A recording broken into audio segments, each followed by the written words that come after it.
One thing is clear: without gender equality, there cannot be sustainable development. Yet the struggle for equality is constantly an uphill battle. That is why gender equality is at the heart of the ILO's Decent Work agenda. And my message today is organization, organization, organization. Organization is key to transformation and empowerment. Organization is an enabling right. It gives voice and dignity. It supports productive activity, education, and training. It brings access to protection, and it enables collective bargaining. This is expressed in the ILO's Convention and Recommendation on Rural Workers' Organizations. Along with our conventions on equal remuneration and discrimination, we bring solid legal and policy instruments to the struggle for equality.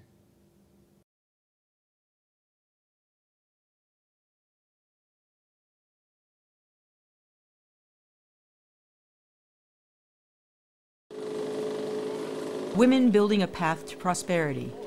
In this road construction project outside Liberia's capital, Monrovia, nearly half the workers are women, and many of them are in positions of responsibility. And we all work together. We are forming a dream, meta dream, and we have to take the measurement and make sure that it is accurate, because if it is not accurate, we have problem with the road.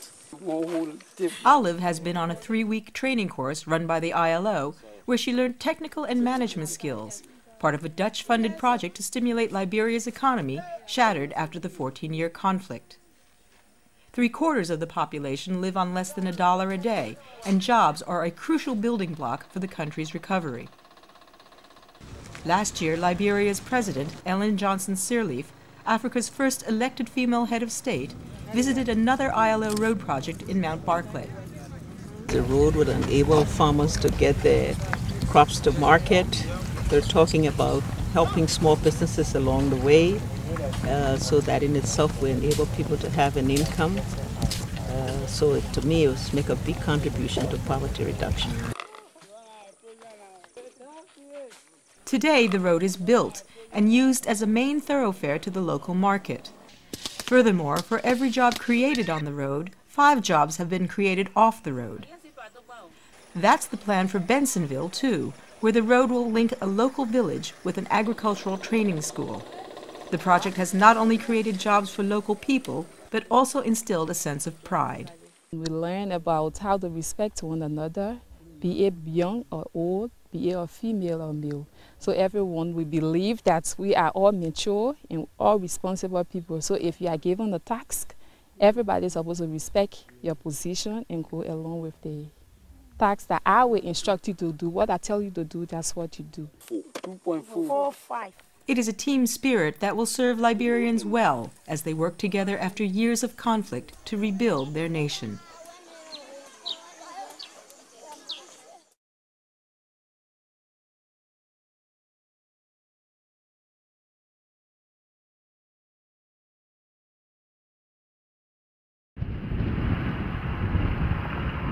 It is one of the most astoundingly beautiful places on Earth.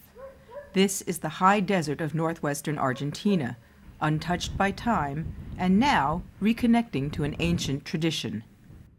For centuries, in this windy, desolate place, the indigenous Cocha people have raised llama as pack animals for food and for wool.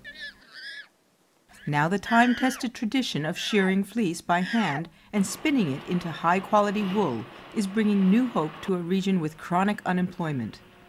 For women like Eugenia Gutierrez, it all comes naturally. This ancient art is her passion. I've been spinning wool ever since I was 6 years old. All my life I have considered myself a spinner. I adore spinning, and I am a craftswoman specializing in spinning thread.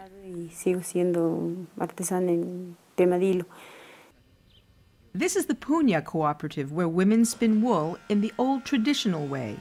The Formuaire program from the ILO Inter-American Center for Vocational Training, Center 4, helped make this ancient tradition a commercial success. Formuaire helps indigenous and non-indigenous women in Bolivia, Costa Rica, and Argentina connect traditional technologies with modern methods of organization, production, and distribution.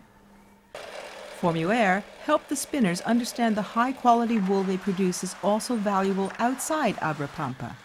Now, the cooperative's wool and the articles made from it are sold around the region in a network of schools and shops, even on the internet. Formuaire also changed Eugenia's life. She became a leader of the cooperative and its first woman president. It changed my vision from being only a craftswoman to becoming a community leader who thinks about and understands the needs of others. Sarah Silviera was the regional coordinator of the Formuaire program. Eugenia is a clear example across the region of how it is possible to grow and transform oneself with support, training and stimulation. A partir de una reflexión sobre sí misma y de el apoyo, la formación y la estimulación. Now, the Puña Cooperative is working towards recognition by Argentina's Ministry of Labor as a vocational training institution, which means new resources. And Eugenia travels around Argentina, showing how skills development training leads to professionalism, commercial know-how, higher productivity, and better income. The threads of Eugenia's own life have been woven into a new fabric, stronger, more resilient, and aware that she has the power to change her life and inspire others. I have to learn something new every day. I cannot stick to what I have learned and leave it at that. Day by day, I'm learning more. Learning does not finish, ever. Que día a día voy aprendiendo más. El aprender no termina, nunca.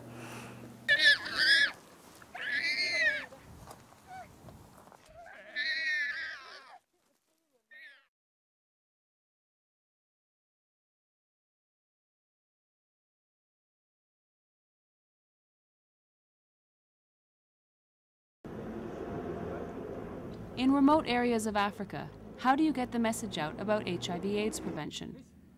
In rural Ethiopia, where the majority of livelihoods depend on agriculture, members of farming cooperatives are being trained as peer educators. They in turn teach other farm workers and their community about HIV/AIDS. In a country where women make up nearly 60% of the 890,000 adults infected with HIV, peer educators like Shibre are making a difference. Many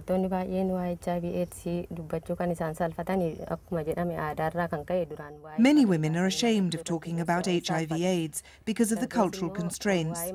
We teach them about condoms and how to use them. But talking about something related to sexual intercourse does make them embarrassed.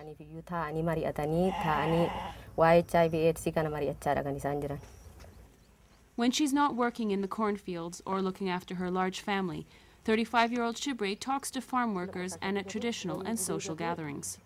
Shibre's confident approach and the fact that she is a trusted member of the community has helped get the HIV/AIDS message across.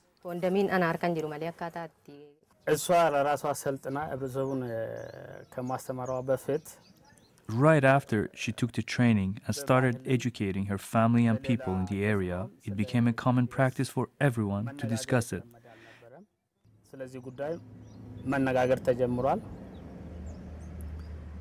Now it has even reached a stage where people are voluntarily going to counseling and taking HIV/AIDS tests.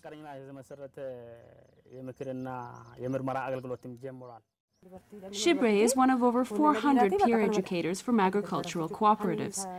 Their training is part of a project run by the International Labour Organization with support from the Italian government. By communicating HIV/AIDS prevention through the workplace, the message is spreading to whole communities. In just 3 years, the peer educators have educated 450,000 people about the disease. What makes this project unique is the fact that it focuses on the farmers and even more specifically on the agricultural cooperatives. This project not only reaches the cooperative members but also all those that are in the surrounding area.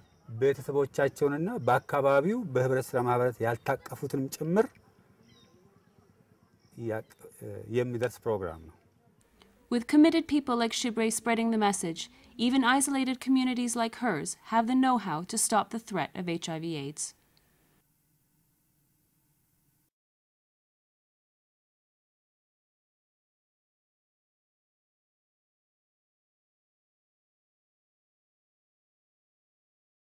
Rupa Manel Silva is on her way to a women's bank she set up 20 years ago in Sri Lanka. Born to a poor family, she realized the only way for women like her to have opportunities was to create them for themselves. From small beginnings, the bank now counts 60,000 active members and has over $8 million in savings. The bank works because of its community-based concept. Groups of between 5 to 15 women make their own decisions, account for their own finances, and decide who will be granted a loan. The empowerment of women has been a real achievement. One aim of the Women's Bank is to really help women who have been marginalized. This helps them to empower themselves economically and socially, and hopefully allows them to lead more satisfactory lives. Indrani Himalata and her husband lost their house and everything they owned when the Asian tsunami hit Sri Lanka in late 2004. Faced with an uncertain future, Indrani got a loan from the Women's Bank so she and her husband could start making T-shirts to sell commercially. As a result of the efforts of the Women's Bank, we have been able to become successful, and we have now been able to employ 6 people to work here. Across the country, thousands of small women's groups are taking charge of their futures. Because of social obstacles and high interest rates from moneylenders, it was nearly impossible for women to contemplate loans in the past. The Women's Bank has changed all that. I have been a member of this bank for several years. My daughter is getting married, and I need a loan to pay for the wedding. This is a big relief for me because otherwise I would have to go to a moneylender whose interest rates are extremely high. A new report from the International Labour Organization shows that economic empowerment for women is vital if they are to participate equally with men in the labour market and have access to decent work. It's quite encouraging to see when a woman like Rupa Manel Silva takes all this on, because there's so many glass ceilings in a society like the Sri Lankan Society for a Woman. So she is a true advocate of women's empowerment in Sri Lanka.